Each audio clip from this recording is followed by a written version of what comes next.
Most people never see what sits at the far end of Picayune and Placer Gulch, a place so remote we almost missed it ourselves. We chased mines, quartz veins, and ruins, but the final discovery left us speechless. Don't tap out early, the ending holds one of the best preserved mills in the entire United States.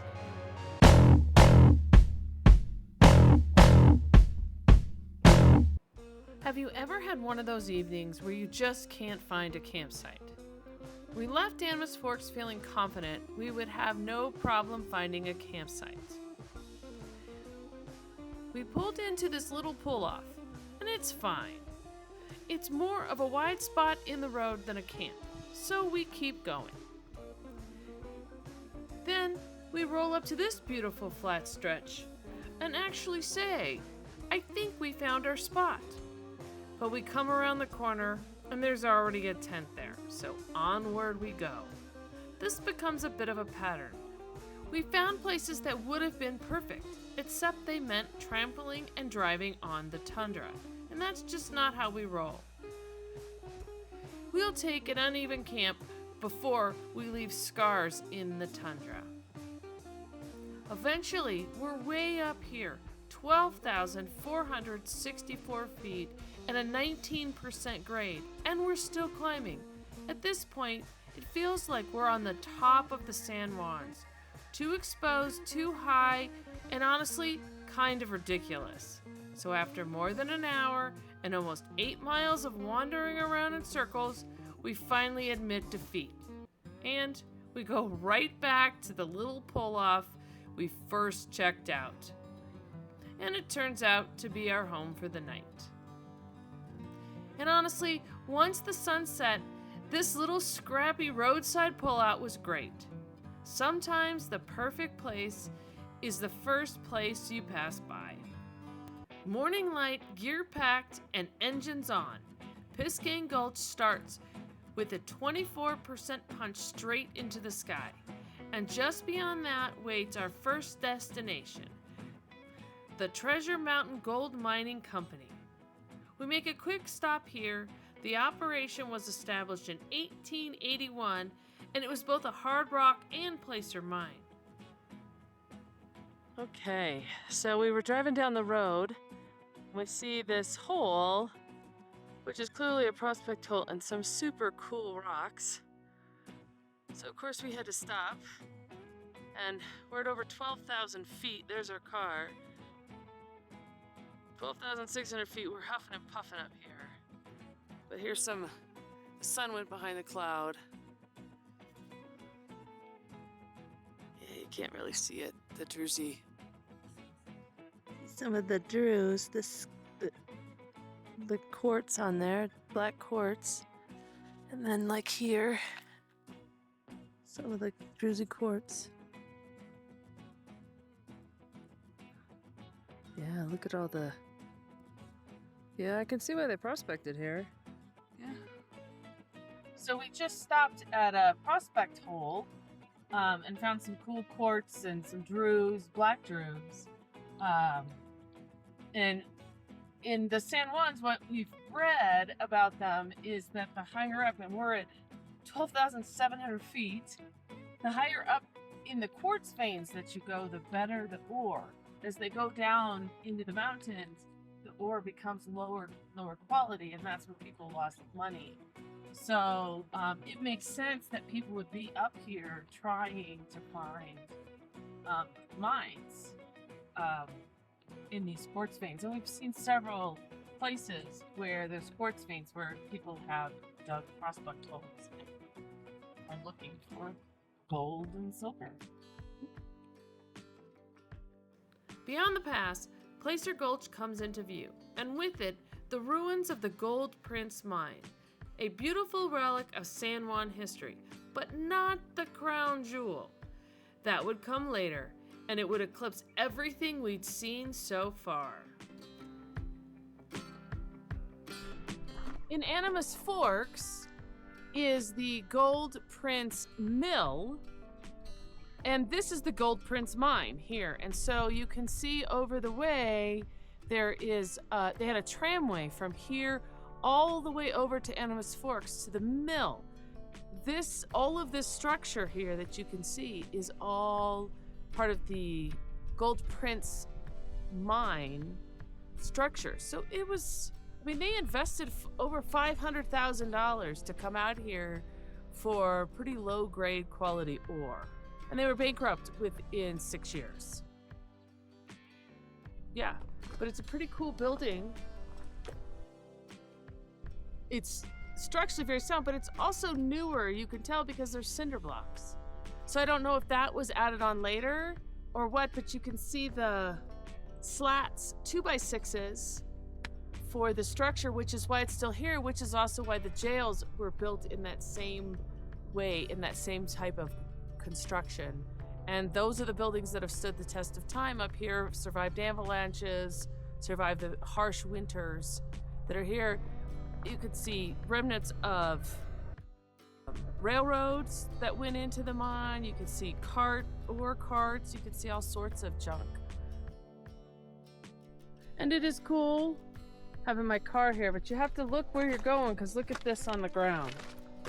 Got a, I don't know, some sort of metal that was to hold something down. So, pretty cool.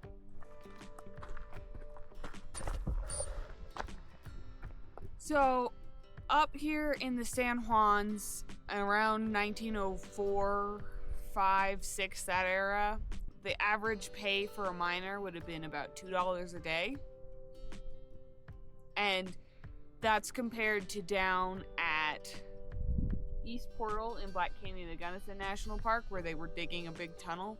They paid $2.25 a day because they wanted to attract people to come down from here down to the valley. To dig the tunnel for Portal. Yeah, and my understanding is digging that tunnel was not very good work, but the housing conditions were much better down there. Right. And so maybe that's why they built a nice boarding house here to attract the men up here. We obviously don't know. Yep. So, but interesting. Yeah. So the building down here, which we'll go visit next, was a 20 stamp mill for the Prince Gold Mine, and then a boarding house which could hold 150 men. It was the nicer accommodations, just like the ones in Animas Forks. So it naturally, they would attract more miners here because the accommodations were very nice in this area. Well, for the Gold Prince mine versus other mines in the area where they were just, it was deplorable conditions that they lived in. Oh, behind me is the remnants of an aerial tramway that went from the Gold Prince mine over there, and you can see remnants of the towers, and the Gold Prince mine tramway went all the way over the mountains here to Animas Forks, where the 20 stamp mill in Animas Forks was there. The tram went about 4 miles an hour, and it was able to carry 50 tons of ore from here over to Animas Forks for processing, and then it was taken to Silverton on the railroad. This valley here is Placer Gulch. There's that little house and some of the trams. It goes up. There's that little structure there. And then there's some more of the little trams over this way into this valley. There's the car A-frame, which is where Animas Forks is down there.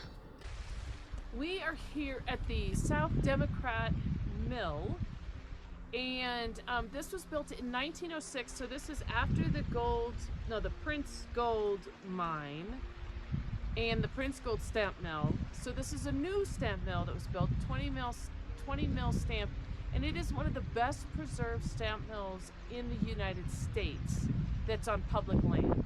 And so we're gonna go check it out. The building was reconstructed in 1992 and 1997 and was greatly deteriorated, but they've reconstructed it, and it is a grand experiment to make sure that we do not mess it up again. and people don't steal and do all that kind of stuff to this place.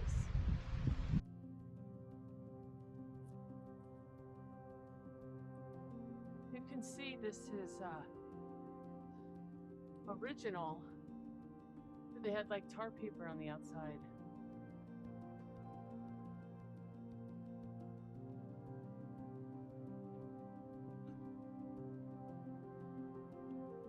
Breath. Oh wow. Wow. Wow.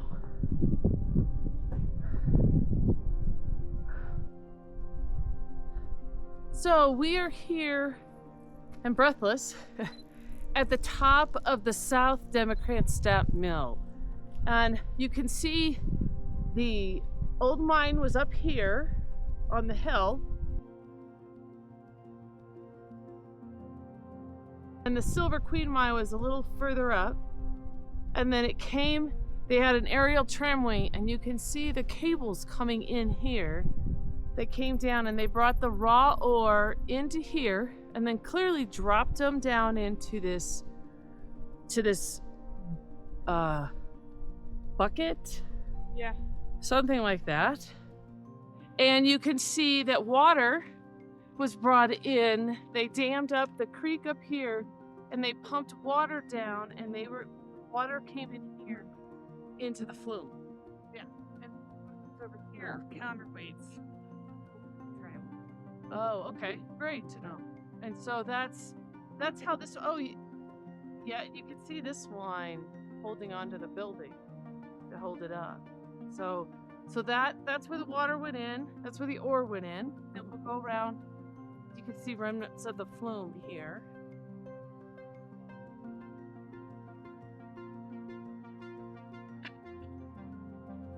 And these are what grades? The counterweights for tramway. You can see that coming down. They would have been there to balance because one side of the tram is coming down with all this heavy ore, so they need to send stuff up. So they would lift those, and then those would counterbalance. Interesting. Yeah, and it probably went up Like this.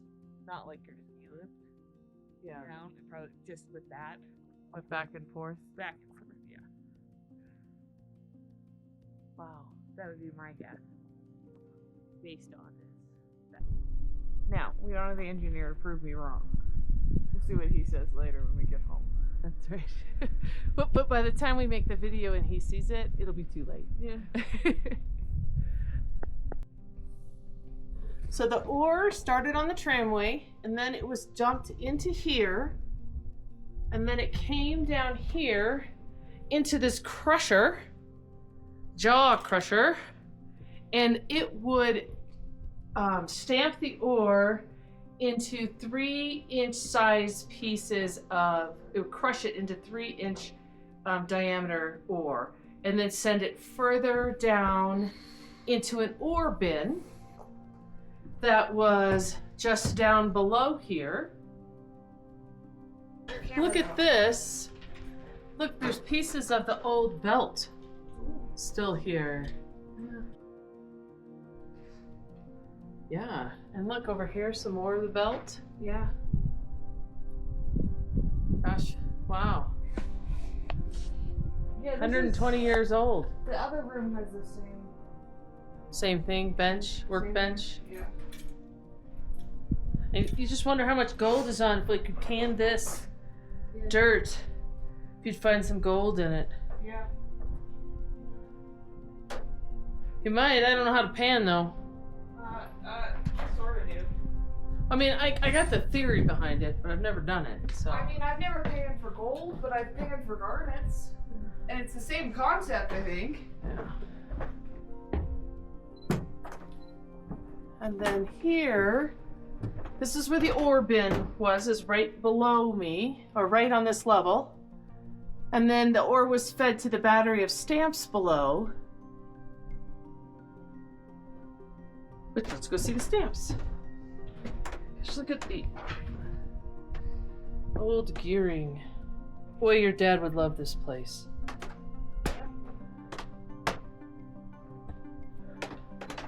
So once the ore was in the ore bin, the plant originally had these 3 stamps on this side over here, and they were, that's where they would crush it into a powder, and then water would be added at this point in a slurry to go down to the tables down below. And mercury.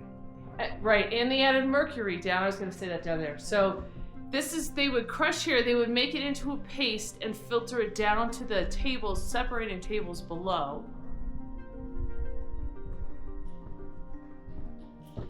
These 4 stamps were added later to increase the efficiency in 1909, to increase the efficiency of the mill. You can see 2 of these are Nissan stamps. It says Nissan on Nissan, okay. it. The sign says Nissan, so.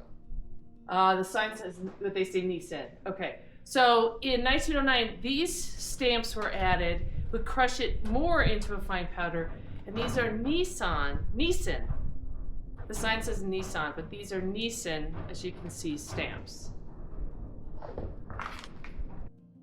Concentration tables.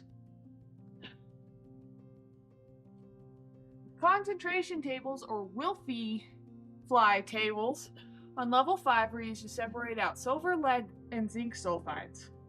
The table would oscillate and concentrate would move across the riffle bars, capturing the heavier metal constituents. The waste would pour off at the bottom of the table into wooden troughs called launderers. The collapsed ruin of level 6 below, which was added in 1909, housed a secondary concentration process. These are the ripple tables. Yeah, like they use today. Yeah. I mean, don't fix what ain't broken, right? Right. So. Cool. So this is a 6th level that was added later on with some more ripple tables.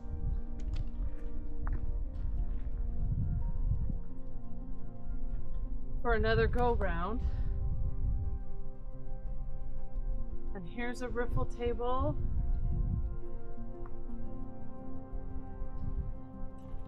And here's a riffle table. And then obviously the machinery that worked it. But this part collapsed a long time ago, so they did not obviously rebuild it. They left it here. You can see broken glass and all sorts of stuff.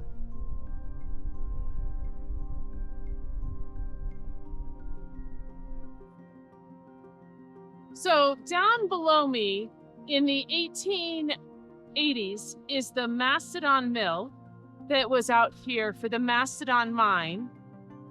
And it did pretty low quality ore. Then up above where we see the tramway, and we were at the Prince Gold Mine, that was early 1900s, 1904, 1906.